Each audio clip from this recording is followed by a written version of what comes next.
कौन कौन सी कथाएं जुड़ी हुई हैं सावन शिवरात्रि से? अगर सावन शिवरात्रि के कथा की बात करें तो जैसे सब लोग बात कर रहे थे, इसका समय समुद्र मंथन के समय से है, जब भगवान शिव ने इस सृष्टि को बचाने के लिए जब इसका पान किया, तो उसमें पूरी प्रकृति ने और पूरे ईश्वरों ने और हर लोगों ने उनका अभिषेक किया।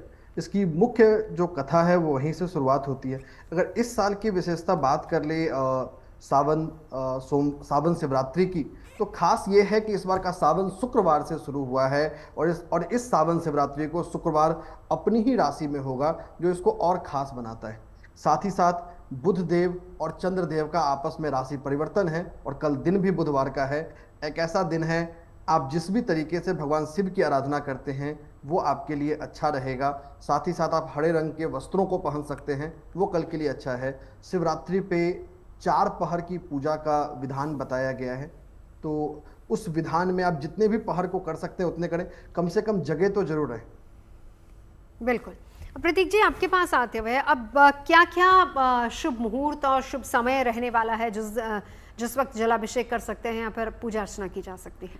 देखिए, सुबह 5 बजे के बाद जब प्रातःकाल चतुर्दशी तिथि लग जाएगी, सूर्योदय के बाद से लेके पूरे दिन जलाभिषेक हो सकता है। लेकिन 2 शुभ मुहूर्त हैं, एक 9:43 से 12:58 तक, 12:58 तक।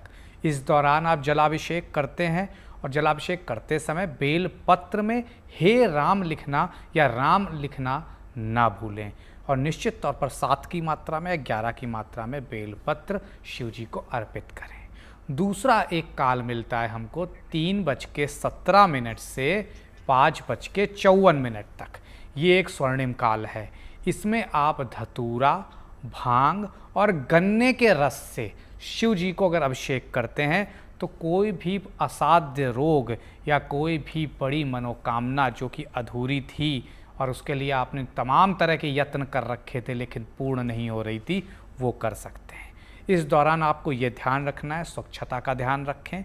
उसी के साथ साथ हो पाए तो शिव चालीसा या रुद्राष्टक का पाठ जरूर कर लें। बिल्कुल।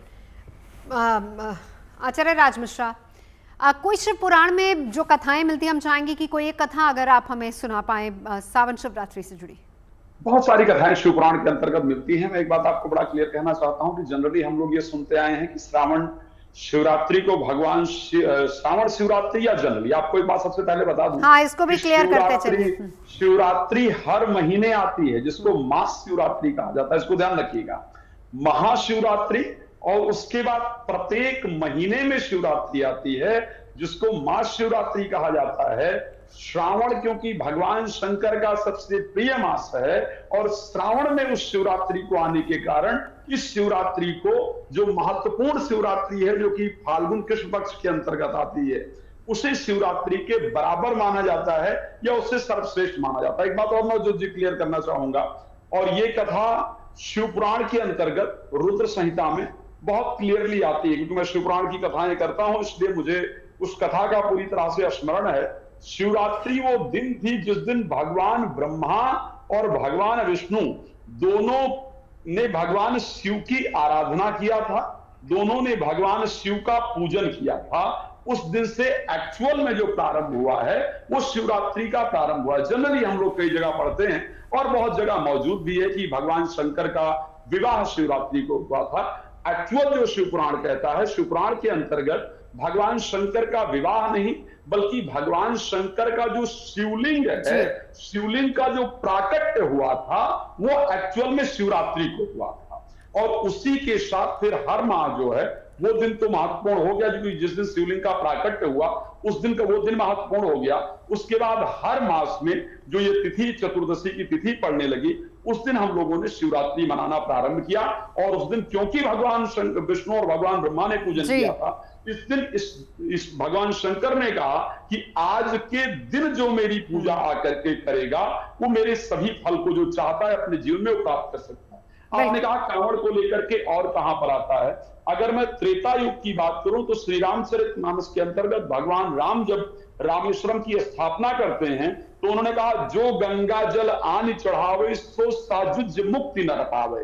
तो हम लोग कांवड़ यात्रा की जो चर्चा करते हैं, मुझे लगता है वो कई युगों पुरानी है। मुझे जब त्रेता युग के अंतर्गत भगवान राम के मुख से सुनने को प्राप्त हो जाती है तो मैं बाकी क्या बात करूं। तो ये प्रथा बहुत पुरानी है, ये सब। जी